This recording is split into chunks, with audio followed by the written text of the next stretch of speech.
Hello, my name is Becca and today I have a non-spoiler review of Invictus by Graudin for you all.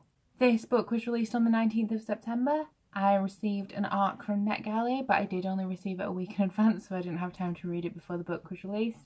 But I thought I would bring you a review anyway because it was a really great book and I think you should all read it. First of all, I want to say that I'm not a massive sci-fi fan because I haven't actually read that much from the genre.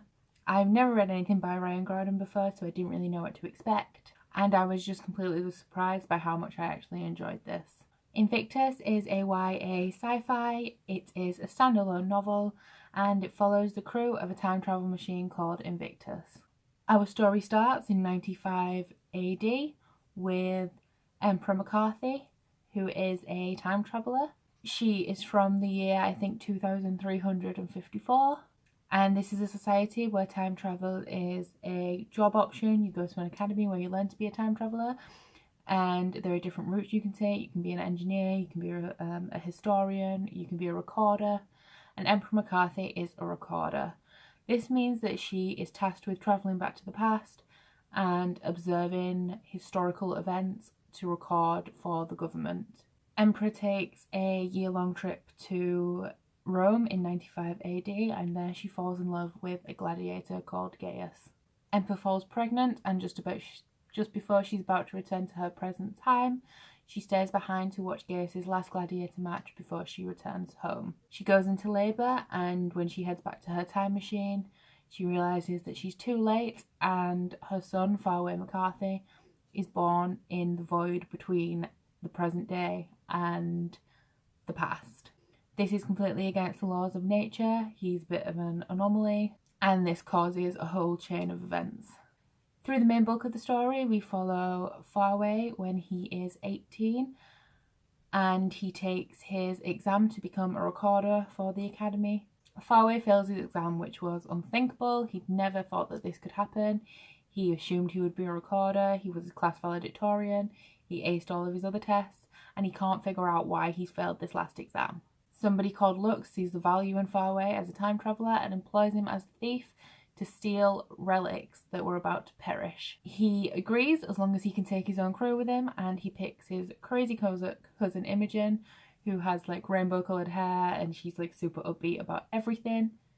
He picks his friend Graham, who's a really skilled engineer and is amazing with numbers and loves Rubik's Cubes. And he also picks a medic from the academy who turns out to be his girlfriend called Priya. From there, he embarks on some crazy time travel adventures, and a conflict approaches, obviously, and they have to solve the conflict within a very short space of time before the whole of time collapses and everything that they've ever known disappears. What I really loved about this was the characters. I loved the sense of sort of community and how they loved each other, trusted each other, they were best friends.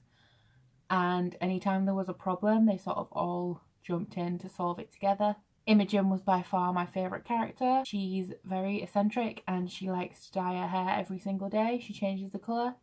And she also writes logs for the time machine that include little anecdotes about their trip, such as what colour her hair is, how big Far's ego is, what Graham's retro Tetris score is. And I just really enjoyed the overwhelming sense of friendship in this book. I really love the futuristic setting. This is a sort of society where the world has kind of ended as we know it. Bees became extinct and then time travelers brought them back. There are very little flowers because a lot of them have become extinct. There are no fresh ingredients. People have like nutrient blocks because they don't need to eat food anymore because they can get everything they want from these like little flavourless pellets. And anything that's sort of what we have today, like coffee, is such a rare commodity. When I was reading this, it reminded me a lot of the Lunar Chronicles. It had like sort of a very simplistic writing style like the Lunar Chronicles does. Also, there was a great band of friends. Imogen really reminded me of Aiko. And I just thought it was a really great, fast-paced sci-fi. I myself don't read a lot of sci-fi, so I was a little nervous of what to expect. But I found that it was easy to read, immersive and engrossing. I would highly recommend this to anybody who is a fan of the Lunar Chronicles or somebody who is very new to sci-fi and needs sort of like a gateway into sci-fi. The only things that I can really fault it on is that there is an already established relationship between Far and Priya. So when he starts off at the academy, she's just a medic, and then it just like skips a year and they're already together. I would have liked to see the development in their relationship, because I didn't feel like I could really connect with it because it was pre-established. I also wanted more from it. From the cover, I thought it was going to be a gritty, hard-hitting sci-fi, but it was very light-hearted and adventure-based, which I did absolutely love. It's just not what I expected when I went into it, and I'm sad that there won't be a sequel to this, that it is just a standalone, because I feel like there could have been so much more.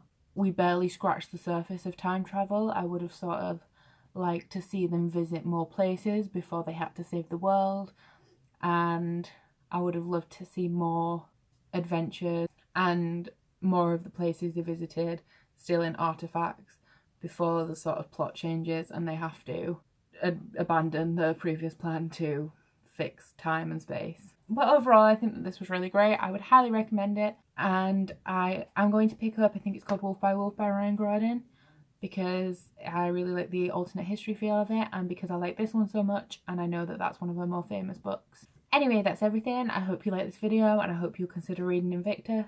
It was absolutely phenomenal. It was better than I expected it to be, and I think a lot of you will like it too. Please comment if you have read Invictus, or if you're thinking about reading it and would like to ask me any questions. Also, please don't forget to subscribe if you like this video. I have also just revived my Twitter, so I'm going to start putting my Twitter in the down bar if you'd like to follow me on there. That's it from me today. I hope you have a lovely day. Bye!